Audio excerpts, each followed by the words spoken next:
evening, ladies and gentlemen, and welcome to the Late Late Show from Bethlehem. We're so glad that you've joined us to hear once again the story of that first Christmas Eve in Bethlehem. We have some wonderful guests with us this evening, and they're going to share with us what happened to them on that night. So as they say, on with the show. Well, welcome Angel Leah and Angel Aiden. It's a pleasure to have the original Irish angels with us tonight. How are you today, Leah? Heavenly. Ooh, we're so glad that you've come down from Cloud 9 to be with us, to tell us what it was like on that first Christmas. Sounds like it was a pretty amazing sound with all of you angels singing. Angel Aiden, was the sound of the angels exciting? Oh my, huh? Well, a little bit loud, I guess, huh? Do you know that angels throughout the Bible bring good news to those they visit? And that was true at Christmas, too. Angels were messengers of good news to people. We bring you good news of great joy. Huh. Well, that's right. You told people the best news ever about the baby Jesus born in Bethlehem. And we're so happy you came to tell us about that night. I thought there was supposed to be a third angel with you. Where is she? I think she got lost on the way here. Angel Natalia was looking at the stars, but when we looked back, she was gone. Well, I hope we find Angel Natalia. I'll keep my eyes out for her. Now, straighten up your wings and your halos and show us the way to the manger. And thanks for being here. And now, a word from our sponsor. Bethlehem, it's Nick here from the Bethlehem Shepherd's Warehouse, your one-stop shop for all things shepherding. We've been meeting your shepherding needs since 20 BC, providing you with the finest quality clothing and herding supplies. And this week, we're having a 2-for-1 clearance on headscarves. That's right, buy one high-quality scarf and we'll throw in another for free. You need protection from the cold and rain when you're out in the shepherd's fields, and we have had snow here in Bethlehem. Better be prepared. And not only are our scarves very fashionable, they're also very practical. You never know who you might meet when you're out in the field keeping watch over your flocks by night. Some shepherds have even reported seeing angels. So herd the little woolies down to the Bethlehem Shepherd's Warehouse to pick up not one, but 2 new shepherd's headscarves for the price of 1. Remember, shepherds, like our motto says, We're here for you. Welcome back to the Late Late Show from Bethlehem. We have 3 new guests who have joined us. They are shepherds, and they've taken time away from watching their flocks by night to talk to us. Good evening. Thanks for having us. We hate to be away from our flocks too long, especially at night. We won't keep you long, but we do want to know what it was like in that field on Christmas Eve. First of all, was there snow on the ground? Oh no, we don't get much snow around Bethlehem, but it was pretty chilly that night. So how do you stay warm when it gets cold out there? We usually build a fire that keeps us warm and it scares off the wolves. So one of your biggest jobs is to keep the wolves away from your sheep? Yes, wolves and those silly sheep like to stray away and get lost. I see. Well, I would think the sound of the angel choir that night might scare away the wolves as well. What did it sound like when the angels started singing? It was beautiful. Speak for yourself. It was loud. They are both right. It was beautiful and it was loud. It was the most amazing sound I had ever heard. We just had to listen. Remind us what the angels told you. I will never forget what the angel told us. The angel said that they had a good news for us. A baby was born in Bethlehem. And what did the angel tell you to do? The angel told us to go find the baby in the manger. What happened next? The angel started singing and we all sat there with our mouths opened. But then we got up and went to Bethlehem. The rest is history. Ah, yes, the rest is history.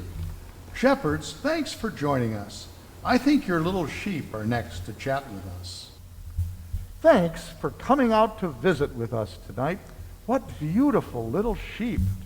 I've often wondered, was it cold out in the field on that first Christmas night?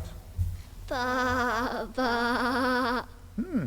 I guess that's a yes. So, your shepherds have been telling us about that amazing angel choir out in the field. Were you frightened when you saw those angels? Ba, ba. I guess these are sheep of few words. Now, we know that you guys like to stray away from the shepherds. Did you want to run away that night? Ba, ba. But you didn't run away, did you? Ba, ba. Now, when the shepherds started running, it must have been very confusing. Ba, ba. Well, we don't want to get you separated from your shepherds now, so you'd better catch up with your shepherds. Oh, one last question. What did you find in the manger that night? Bobby. A bobby. Well, that's wonderful. See you at the manger. And now, another word from our sponsor. Hello again, Bethlehem. It's Nick here from the Bethlehem Shepherd's Warehouse, bringing you news of another outstanding sales special. Is your shepherd's hook old and worn from years of hard use in the field? When you lift it to scare the sheep, do they just laugh and walk away? Have you noticed pieces of it chipping away over the years? Have you said, someday I'm going to have to replace this shepherd's hook, but never gotten around to it? Well, now is the perfect time for a new shepherd staff, like this new model here, called the one from Harry's Hooks. We're having a week-long sale on shepherd staffs. And when the sheep see this in your hand, they'll pay attention to you, I guarantee. The bottom part is cleverly designed for pushing the sheep along, while the top can be used to hook the sheep back to the flock if they start to wander. And when gripped firmly at the bottom, the whole staff can use a club to ward off a hungry wolf or a nasty robber.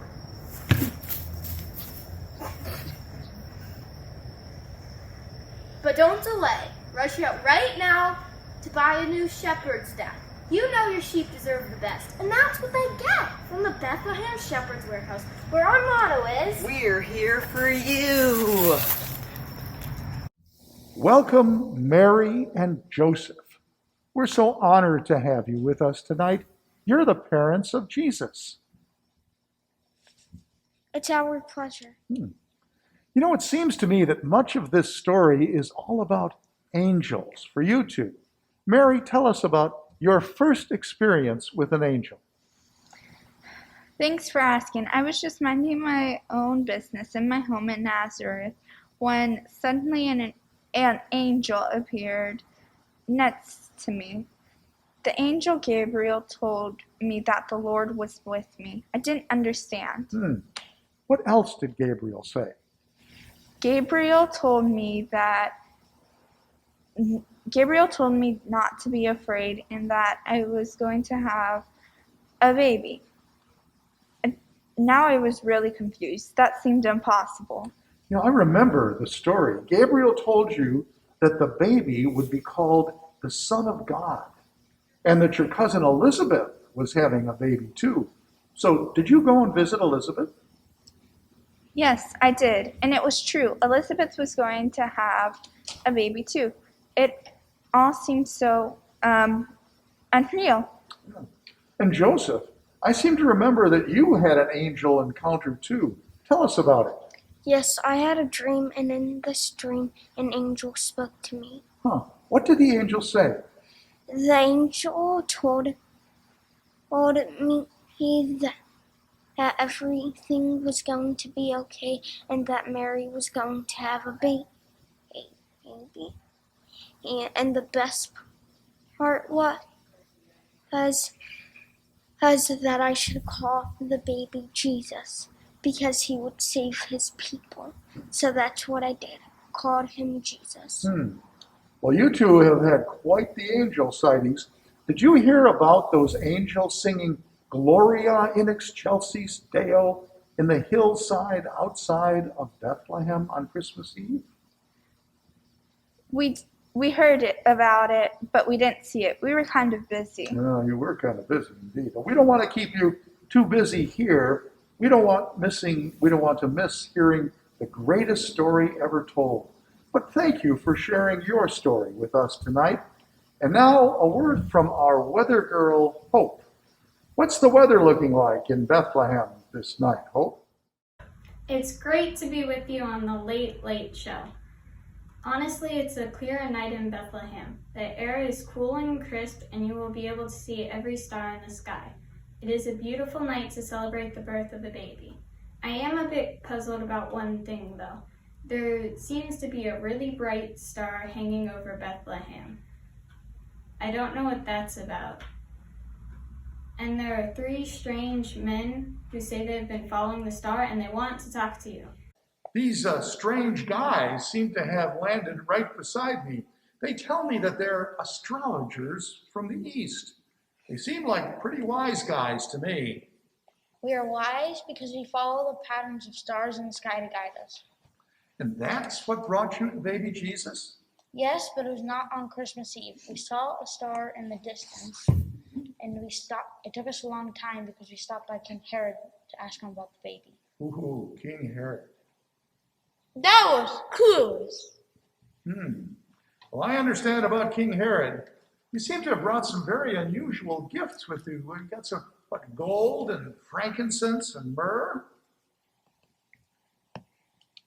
Yeah, we should have brought some Legos or something. Well, I see that we have a little angel down here. Huh? Hello, little angel. What are you doing here? I got lost from the rest of the angels, so I watched that bright star in the sky. Finally, I found these guys, and I followed them here. Well, your other angel friends, were pretty concerned about you. I'm glad you're no longer lost.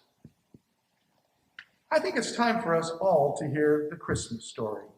I think I hear the angels singing. Thanks, wise men. We'll catch you on the other side of the story.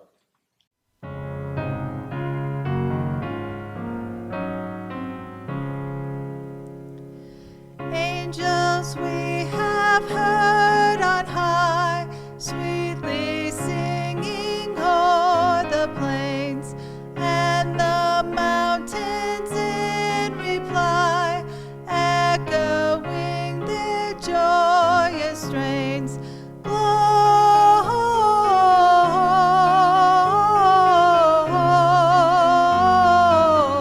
Gloria in excelsis Deo.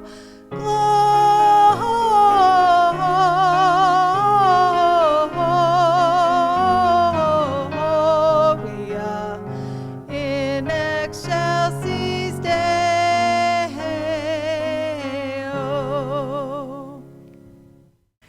In those days, a decree went out from Caesar Augustus that all the world should be registered. This was the first registration when Quirinius was governor of Syria, and all went to be registered, each to his own town.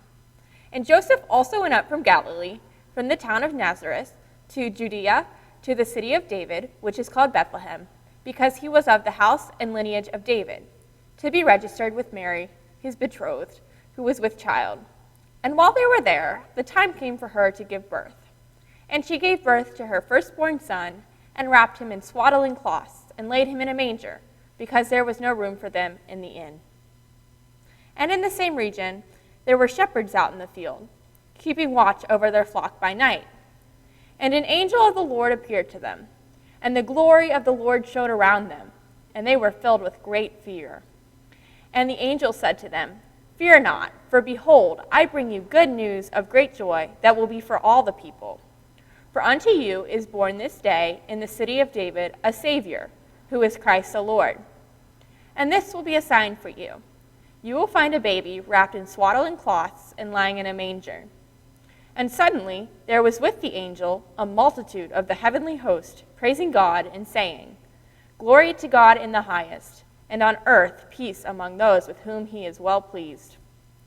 When the angels went away from them into heaven, the shepherds said to one another, "Let us go over to Bethlehem and see this thing that has happened, which the Lord has made known to us."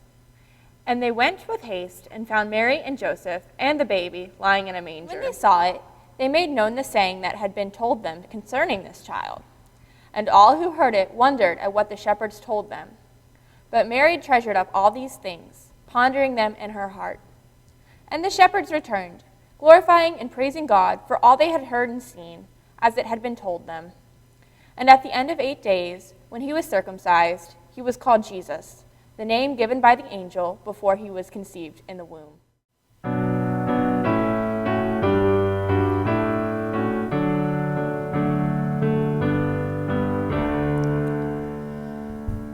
We three kings of Orient are, bearing gifts we traverse afar, field and mountain, moor and mountain, following yonder star.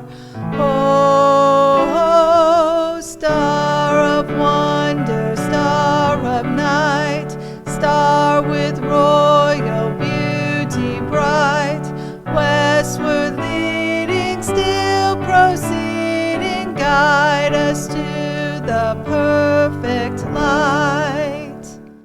Now, after Jesus was born in Bethlehem of Judea in the days of Herod the king, behold, wise men from the east came to Jerusalem, saying, "Where is he who has been born King of the Jews?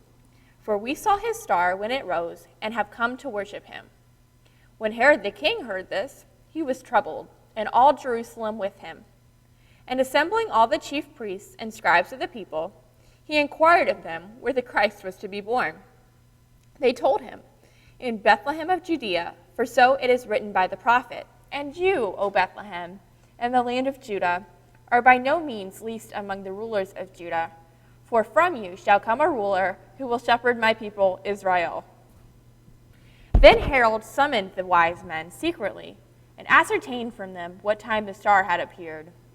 And he sent them to Bethlehem, saying, "Go and search diligently for the child, and when you have found him, bring me word, that I too may come and worship him before them until it came to rest over the place where the child was."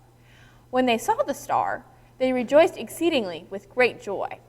And going into the house, they saw the child with Mary his mother, and they fell down and worshipped him. Then opening their treasures, they offered him gifts, gold and frankincense and myrrh.